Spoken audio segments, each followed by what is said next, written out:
Good afternoon, and welcome to Liberty University's seminar series on early American history. My name is James Deitch, and today I'm going to be talking to you about the American Revolution and a very specific story from the American Revolution. When I was a graduate student, I remember reading a book about the Battle of Gettysburg by Carol Reardon. The book was called Pickett's Charge, and it was such a great book, not because of the story of the battle, but because all of the lessons held within about the challenges of writing history. I thought I might never find another story like that again until I came across the Battle of Trenton during the American Revolution. But before I get to that, I'd like to give you a little bit of an insight into what the British Army looked like at that time, how they were comprised, how they came to be on this side of the pond. So we basically understand that the United States declared independence from Great Britain. And in that Declaration of Independence was a grievance, specifically identifying a group of people that the Americans were very afraid would be coming over. And those were the German-speaking soldiers, the Hessians. Now, at the time, Great Britain was faced with a big dilemma. They had a problem in the colonies, but they didn't have a large enough standing army to come over and deal with it. So King George III was faced with a problem. He appealed to a cousin in Russia, Catherine the Great, to see if he could make use of her army. She turned him down. The Dutch also showed no interest in supporting Great Britain. Neither did Frederick the Great from Prussia. So King George III turned to his Hanoverian cousins, where he was also an elector for the Holy Roman Empire. King George III was the first actual English-speaking of the three George kings. His father and grandfather were both German speakers, and that's where monarchies would merge. So he appealed to that connection and was able to go ahead and raise up some troops to relieve troops elsewhere in the kingdom to go to America and try and put down the rebellion. But they would find it would not be enough. And so he entered into agreements with the various princes of the German-speaking states throughout the Holy Roman Empire, created what was called subsidy treaties, which allowed these princes to let out their German-speaking armies to the British. Skipping forward, by this point, the army that was going to embark for the colonies was comprised of 30%, maybe even better, upwards of about 30,000 Hessian troops became auxiliary troops to the British to come deal with the American problem. So they made their landings and they fought quite valiantly throughout New York, the Battle of White Plains, Fort Washington, and down into the Jerseys. They showed great courage and great skills as soldiers. And so as they moved forward, I want to build a story about an individual and an event that when I tell you about it, we're all going to know. But before I do, I want to refer to a quote from Captain Johann Ewald. And it talks about this idea of being a professional military officer. And he says, when a man has a calling, he must do everything that can be done in that calling so that he can never suffer reproach for having done only half of his duty. So he's talking about honor here. Ewald was a Hessian Jaeger, a very highly skilled soldier. And he referred to a poem by Below, where Below talked about honor is like an island, steep and without shore. And once you leave it, you can never return. So once honor is lost, it's gone forever. And that's what made me remember Carol Reardon and our role as historians and storytellers. We have an obligation to get their story right. So we all know about Washington's Crossing. It was a turning point in the war. General Washington would gather his armies on the Pennsylvania side of the Delaware River. He had retreated across there, trying to stay ahead of the British, had encampments in Bucks County, Valley Forge, areas that I grew up in, personally walked up and down that river, been to that park so many times, and thought I knew the whole story. Washington crosses on Christmas of 1776. He surprises the Germans who were asleep or partying. They were in their Christmas celebrations. And as all good Germans do, they drank a lot and they were merry. And Washington surprised them. And there's famous paintings, and every year there's celebrations.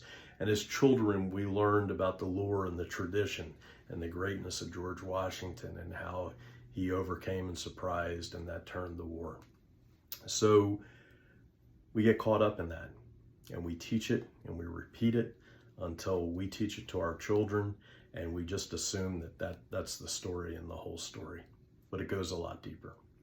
First of all, many of the Hessians, as they were referred to, although they came from multiple states and had different nationalities, if you will, we commonly referred to them as Hessians. That actually would become a pejorative word later down the road, as we would use that as a nickname against Germans or the enemy back in the time. But they were honorable men. These are men that this is all they did. They were professional military officers, and they would become apprentices at a young age, and they would die in the army. That was their calling. That's what they were raised to do. So they took it very seriously, and this is where Ewald refers to honor. The reality is that these were highly disciplined people. They were primarily Christians. A lot of them were Lutherans. They took the Christmas holiday very seriously. It was actually a 2-day event for them. That's traditional in Germany. Very devout. But they were also in winter quarters under scrutiny from the enemy and very much aware that the enemy was all around them. So they weren't partying, they weren't drinking, they weren't anything but prepared that evening. Those who were asleep in their uniforms and had their weapons at their sides. Those who weren't were mostly out at pickets. And again, it was the Christmas holidays, so there would be certain things religiously associated with that. They did have a chaplain there in the town.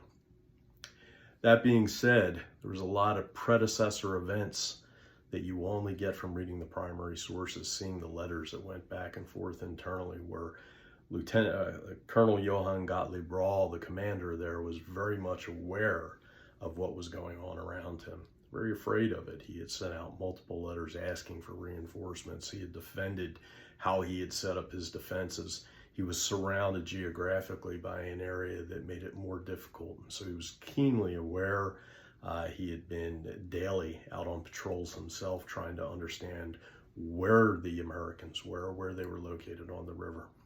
In the meantime, George Washington had put together what seemed like a brilliant plan. He had 2 armies to the south of Trenton on the river. He had his own army to the north, and he had a plan to envelop Trenton from 4 different directions. The problem is it was the middle of winter, and it was a brutal winter. In fact, it was snowing very heavily that evening, and much of the river was, if not iced over, had floating ice that made it very hard to get across. The plan was to get 2 of those armies across south and the other army across north, and then envelop them from 4 sides. Washington had no way of knowing that evening when he went across, however, that those armies to the south wouldn't make it across. It was impassable. So he was on his own.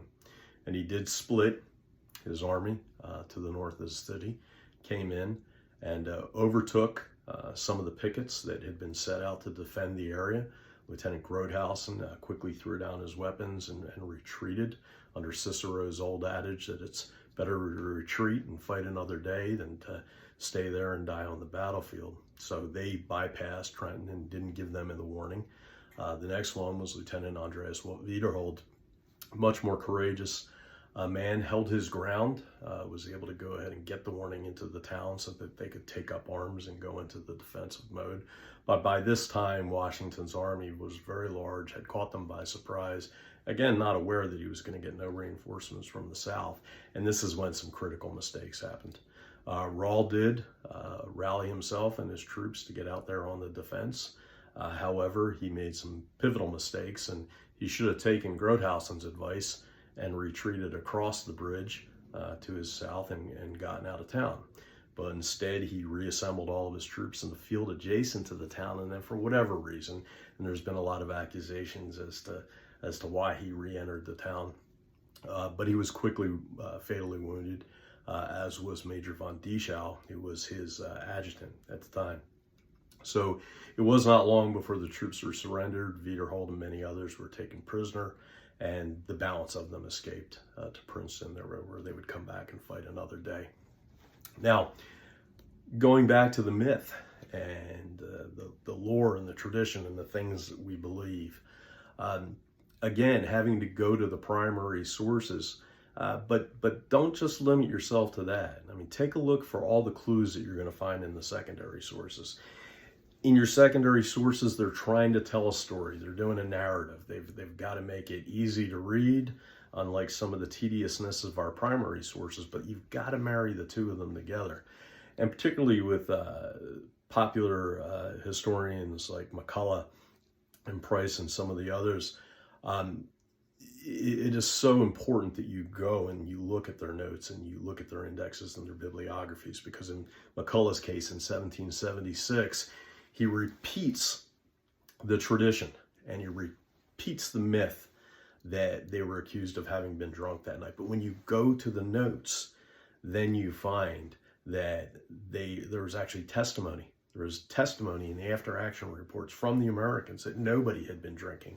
In fact, in the regimental diaries, what you find is they had plenty of alcohol in the town. They had not touched it, but when the Americans took over the town, they celebrated with it. So there's sworn testimony from the Americans that the only ones that were drinking in town that day were the Americans themselves. So going back to honor, how do we protect honor? How are we good storytellers? We have to dig into the details to find that information to tell the whole story. Doesn't change the outcome. It doesn't change the brilliance of Washington. It doesn't change the brilliance of his plan. Even though the plan fell apart, he's so courageous. It's such a great story from the American side. It's no more diminished by telling the true story of the very courageous Germans who were on that other side of the river, acting on behalf of the British, and in an honorable way. They fought valiantly. They were treated with great respect by Washington when they were taken prisoner. Many of them would settle and stay in the United States, having such a great impression of us. But that is another example of finding a historical story and doing what Carol Reardon taught us, which is to find those disconnected threads and attach them and complete the story on behalf of those who are no longer here to tell the story for themselves. I hope you found this interesting and foundational for further discussion on the American Revolution, and thank you for tuning in to listen to me.